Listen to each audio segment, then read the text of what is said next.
silhouette, the Serpent's kiss, cuts through the waves as thick snow begins its descent. As the colossal vessel turns left, the view pans, revealing a sky surrendering to an unnatural bruised purple. And then they appear, shooting stars not in ones or twos, but a cascade, falling silently, eerily.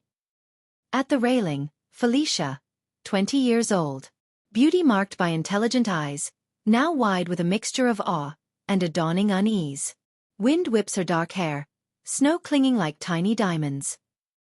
From her perspective, the falling stars seem to pulse with a faint, inner light just before vanishing. And with them, a hum. Almost inaudible.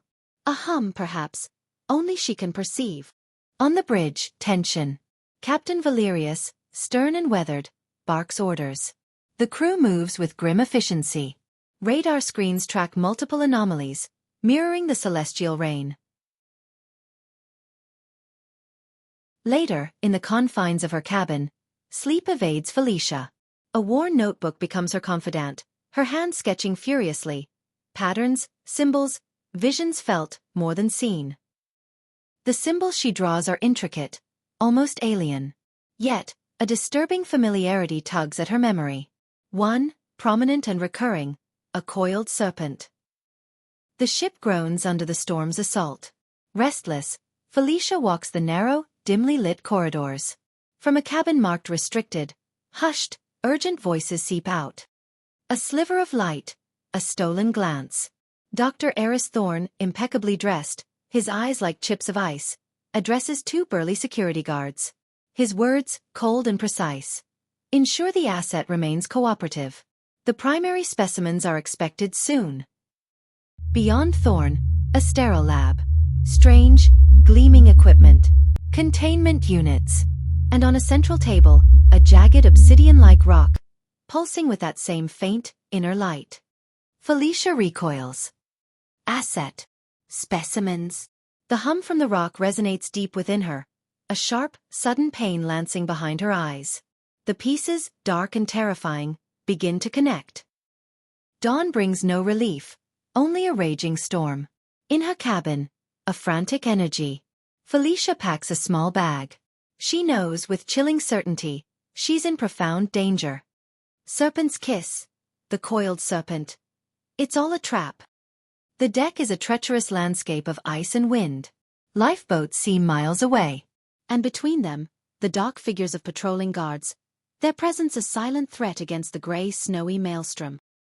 Spotted. A shout cuts through the wind. Hey! You! Stop! Felicia bolts. A desperate chase ensues across the icy, wind-swept decks, her agility her only weapon against their numbers. She ducks into the deafening hot engine room. The rhythmic, overwhelming thrum of the massive engines a chaotic symphony to her pounding heart. Then, Thorne's voice, smooth and chilling, echoes through the ship's intercom. Felicia. Running is futile. You are vital to our research. Cooperate, and no harm will come to you. Covered in grime, she crawls through a narrow ventilation shaft. Below, the sounds of the hunt, guards searching, their voices muffled but persistent. Her goal, the communications room. She drops into the communications room. Deserted.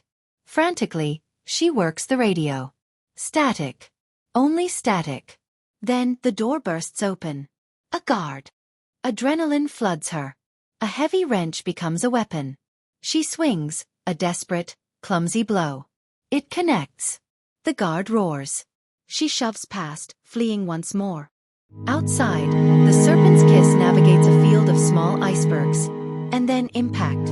One of the stars, now clearly a dark metallic object, crashes into the sea nearby, sending up a colossal plume of water and steam. In the lab, Thorne watches the impact on a monitor, a thin, cruel smile playing on his lips. Proximity confirmed. Prepare the retrieval team. And find the girl. Her unique resonance will be crucial.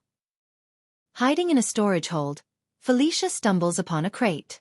Inside, not scientific equipment, but advanced weaponry. Schematics for an energy device. And a file, her photo. Her medical history. Anomalous biosignatures. Psychic sensitivity. Betrayal, cold and sharp, pierces through her fear. Replaced by a rising fury. They weren't just studying the stars. They were weaponizing them. And her. Disguised in a stolen crew uniform, she observes from the shadows of the mess hall. Thorne, briefing a heavily armed team, gestures to a map pinpointing impact zones around their vessel. On deck, a specialized crane strains, attempting to retrieve a large pulsating fragment from the icy water. As it's lifted, the fragment emits a powerful visible energy wave. The energy wave washes over Felicia. But instead of pain, a surge of understanding. Images flash through her mind, alien landscapes, advanced beings, a warning. The fragments become her teachers. Each encounter brings more flashes of insight. Thorne grows frustrated. The smaller pieces don't yield the power he craves. Felicia, now guided by intuition, begins to subtly sabotage their efforts, evading patrols. Under cover of darkness, she infiltrates Thorne's quarters. A datapad reveals the truth. His backers, a shadowy private military corporation. This celestial event is a crashed alien ship. Its fragments, unparalleled power sources. And Felicia, she is the key, the only one who can attune them. A new detection. A monstrously large fragment, the motherlode. Its trajectory. An unstable ice shelf near the ship. Thorne, obsessed, orders the Serpent's kiss to approach. The climax approaches. The ship anchors near the massive, groaning ice shelf. The motherlode fragment, glowing with intense unnatural light, is embedded deep within the ice. Thorne and his armed team are on the shelf. But Felicia, anticipating this, is already there, hidden. Thorne directs his team, drilling equipment ready to round the motherlode. Felicia steps from the shadows. Stop! She cries. You don't know what you're dealing with. Thorne merely smiles. On the contrary, my dear. And you're going to help us unlock it. As guards advance, something within Felicia ignites. Instinctively, she reaches out. The motherlode pulses violently, and the very ice around it cracks. A wave of pure telekinetic force hurls the guards back. Felicia herself is stunned by the power unleashed. Thorne, enraged, his composure shattered, draws a specialized energy pistol. You will not interfere. He fires directly at Felicia. Guided by a sudden profound instinct, Felicia raises her hands. The energy blast veers, deflected, slamming into a nearby ice spire, which explodes in a shower of crystalline shards. The feedback loop, Felicia, the motherlode, Thorne's weapon, is too much. The entire ice shelf destabilizes. Fissures race across its surface like malevolent lightning. Thorne, consumed by obsession, lunges for the motherlode. Felicia sees her chance. She focuses her energy not as a weapon, but as a contained force, pushing the fragment deeper into a newly formed chasm, away from him, away from them all.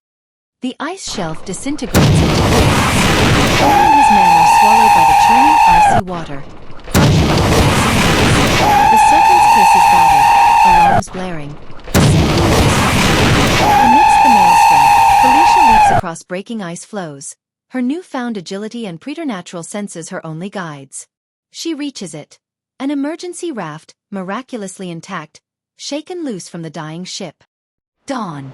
Alone on the raft, Felicia watches the crippled Serpent's kiss slowly succumb to the frigid depths. The storm is breaking. The sky clears, revealing a normal, indifferent expanse of stars. The alien rain is over.